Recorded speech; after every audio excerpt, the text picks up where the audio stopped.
예, 서울 중랑구갑의 서영교입니다.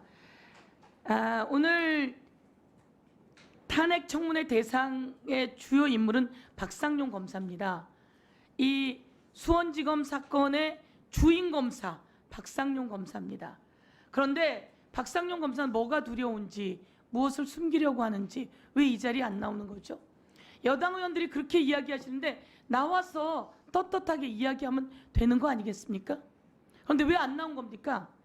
안 나와서 숨기는 자가 범인입니다. 청문회 나오지 않겠다고 거부하는 자가 범인입니다. 그런데 오히려 9년 6개월이라고 하는 형을 받은 이화영 증인이 나왔어요. 나오는데 마음이 편안하겠습니까? 얼마나 두렵겠습니까? 그래서 저는 이게 뒤바뀌었다. 안 나오고 거부하는 자가 범인이다 이렇게 이야기하고요. 이화영 증인께 묻겠습니다. 도대체 몇 번이나 불려나간 것 같습니까? 검찰에.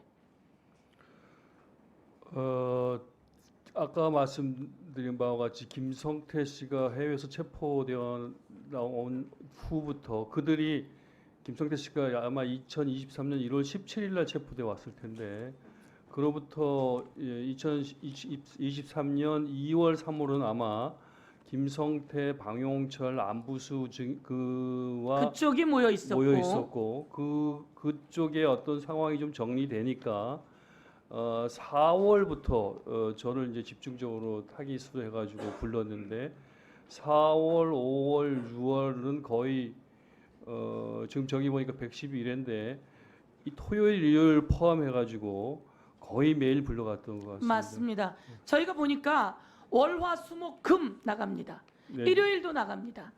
그리고 지금 말씀처럼 110일에 이거는 9월부터가 아니에요. 그 1월부터 110일에나 불려나갑니다. 111회를 하루에 10시간씩 조사받았다고 치니까 1110시간이에요. 아니 대한민국의 어떤 사람을 검사가 이렇게 오랫동안 수사할 권리가 있는 거죠? 해도 너무한 거 아닙니까? 그리고 이렇게 불러다 대고 협박하고 회유하고 김성태, 방용철, 안부수 등이 입을 다 맞추고 나니까 다시 불러서 입을 맞추게 하고 그러면 다시 한번 묻겠습니다. 넷을 한꺼번에 불러낸 적이 있습니까? 저기 지금 적시되어 있는 저와 김성태, 방용철, 안부수 넷을 불러서 여러 번 대지를 했고요. 또 대지를 하지 않고 조서를 쓰지 않을 경우에도 같이 있었던 적도 불렀던 적도 있었고요.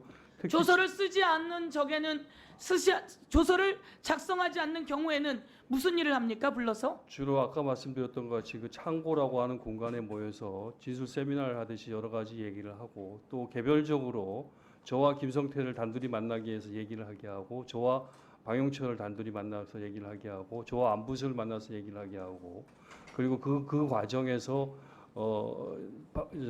김성태 측 변호인을 또 단독으로 만나게 하고 그런 과정들이 있었습니다. 제가 정리하겠습니다. 그렇게 하면 됩니까? 안 됩니까?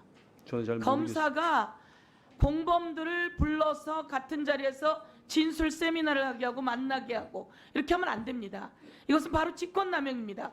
검찰청법 제4조 3항 위반입니다. 그리고 이렇게 1000시간 아니면 9시간씩이라고 해도 999시간이에요. 이런 시간 동안을 불러서 회유하고 조사하고 수사하고 위협하고 협박 가까이 가고 이런 것은 인권 침해입니다. 이것은 헌법 위반이에요. 그래서 우리는 박상용 검사를 헌법 위반, 검찰청법 위반, 그리고 형집행법 위반이라고 지적을 하고 있는 겁니다.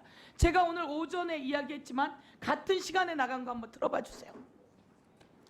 동시 김성태 1시 11분, 방용철 1시 11분, 이화영 1시 11분, 복귀 시간 11시 1분 다 똑같아요. 1313호. 저기는 어디입니까?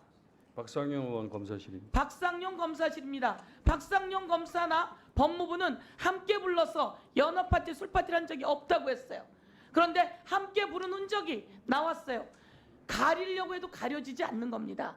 저렇게 떡하니 똑같은 시간에 부르고 똑같은 시간에 들여보낸 것이 한두 번이 아닙니다. 많은 거 다시 한번 들어보세요. 모두게 저렇게 엄청나게 많습니다.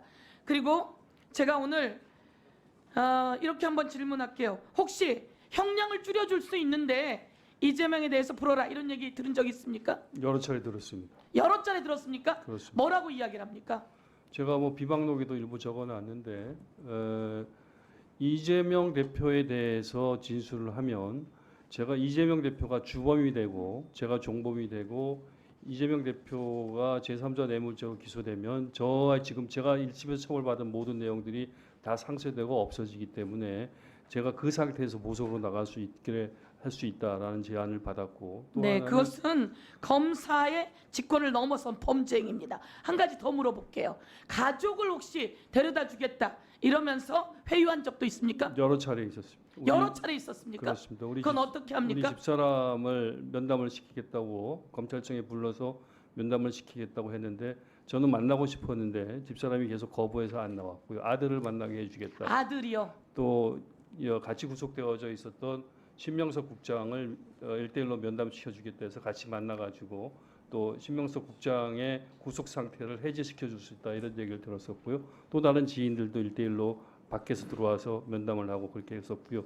그 과정 속에서 변호사분들을 많이 만났습니다. 변호사분들이 김성태 측 변호인으로 선임되었었던 분들이 여러분들이 오셔서 다양하게 저를 개별적으로 만나서 1대1로 만나고 설득을 하면서 검찰 편을 들고 김성태 말을 듣는 것이 현재 상태에서 가장 나한테 피고인 이화영한테 유리한 상황이다.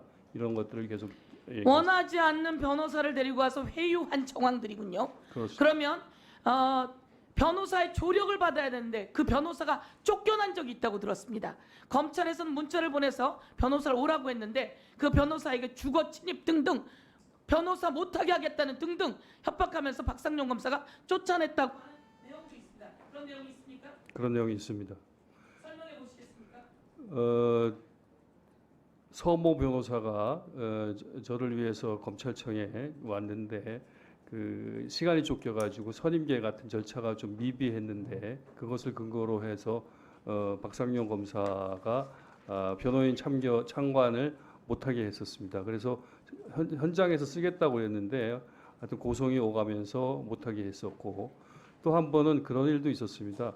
그 현직 교도관이 그런 박 검사실에서 일어나고 있는 일련의 행태에 대해서 문제점을 느껴가지고 교도관이 문제 제기를 했었습니다. 예를 들면은 방용철 피고인이 구치소에서 가지고 온 문건을 밖에서 들어온 쌍방울 직원에게 전달을 하려고 했었습니다. 그걸 이제 검사가 용인해 주니까 교도관이 이건 너무한 거 아니냐 그렇게 해서 계속 항의를 하다가 박 검사하고 아주 큰 소리로 대판 다투기도 하고 그런 경우도 있었습니다.